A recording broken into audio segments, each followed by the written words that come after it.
dowladda Somaliland ayaa markii ugu horeysay waxay heshiis safgarada la saxaatay shirkadda magaceeda loo yaqaan Salternas oo soo saari doonta milixda. Wana markii ugu horeysay ee Somaliland shirkad milixda soo saarta ay heshiis noocan oo kala saxeexdaan. Shirkaddan oo Somaliland ka soo saari doonta milixda ku duugan xeebaha Somaliland ayaa fadhigeedu yahay dalalka Jarmalka iyo Australia. Wasiirka wasaaradda horumarinta maalgashiga Somaliland Maxamed Axmed Maxamuud Cawad iyo Maxamuud Jirde Xuseen oo ah gudida sarsare ee shirkadda milixda Somaliland ka soo saari doonta ayaa si wada jir heshiis ku kala saxeexday xarunta wasaaradda maalgashiga Somaliland. Waxaana ugu horeyn halkaasi ka hadlay Maxamuud Xuseen Jirde oo kamid ah gudida sarsare ee shirkadda milixda ee Somaliland ay heshiiska la saxeexatay. Waxaanu sheegay faa'iidooyinka Somaliland ugu jirto in xilligan milix laga soo saaro. aad buu mahadsan wasiirku iyo wasaaradda iyo madaxdooduba si noola shaqeeyeen. mashruucan waa mashruuc aad u muhiim ah oo dhaqaale badan oo investment la gelinayo. investmentka waxa la gashaa dhulka nabadda ah. 300 milyan oo dollar oo investment la gelinayo waxay muujinaysaa nabadda Soomaaliland inay taam tahay. waxay soo jeedin kartaa dad badan oo markaa u arkaya in xoolaha la gashado. investmentka ay gashadaan private companies iyo private individuals wuu ka muhiimsan yahay investmentka dawladuhu gashadaan. marka waa mashruuc aad u weyn oo qiimo badan leh.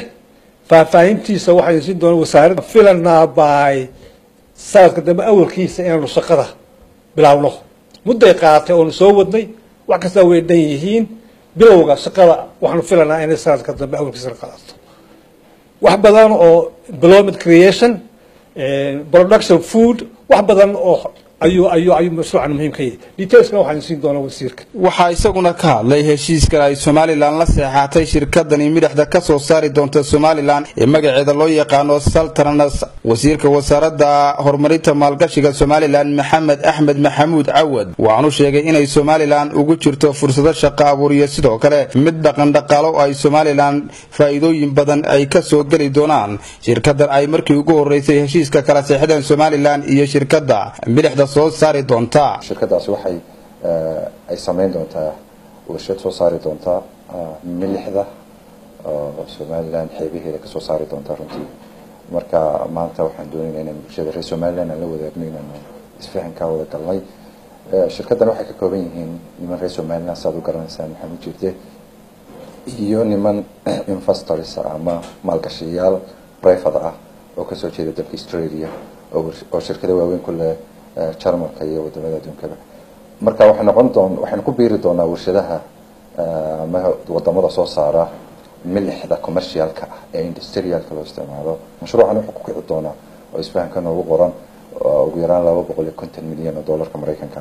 mashruucan wuxuu bilaabmi doonaa bilowga sanadka 2019 ee foodo inagu soo haysa ayuu bilaabmi doonaa. waxa lagu wadaa mashruucan inuu shaqo abuur ah dhaliyo fursado shaqo oo ah ugu yaraan inta u dhaxaysa 2500 ilaa 3000 oo shaqaale u qaadan doona oo waliba kuwa toos u shaqo gali doona.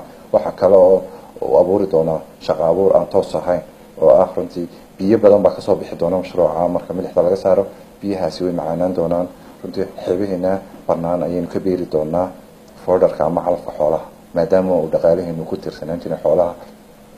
jiilaadkiina xoolaheenu aynu 50% in ka badan aynu ku weyno oo aynu ugu weyno biyo la'aan iyo waxay cunaan la'aan. biyihii halkaas inooga soo bixi doonaan insha Allah. waxa suurtagal noqon doonta in biyaha la soo jeedi doono oo 100 kilomitir 200 kilomitir waa wax yar adduunka in la jeedi karo xeebaheena laga soo jeedi doono. dawladaha waxaan ugu waajibay inaan dhulka aanu available ka dhigno dhul aanu muxuu ahaa siin doono shirkadda Salternas ee milixda ka soo saari doono. milixdaasi waxyaabo badan baa loo isticmaalaa. reer Somaliland badanaa milixda waxaynu naqaanaa inta yar in cuntada ku darsano. laakiin milixda way ka badan tahay oo dawooyinkay gashaa oo warshadahay gashaa oo meelo badan ay gashaa. waa markii ugu horeysay ee Somaliland heshiis noocan oo kala ay la saxeexato shirkad kamid ah shirkadaha milixda soo saara. waxaana la filayaa inay faa'iidooyin badan ka soo gali doonaan oo isugu jira mid dhaqaale iyo sidoo kale mid shaqo abuur. Axmed Khalid Farax, Ariel TV, Hargeysa.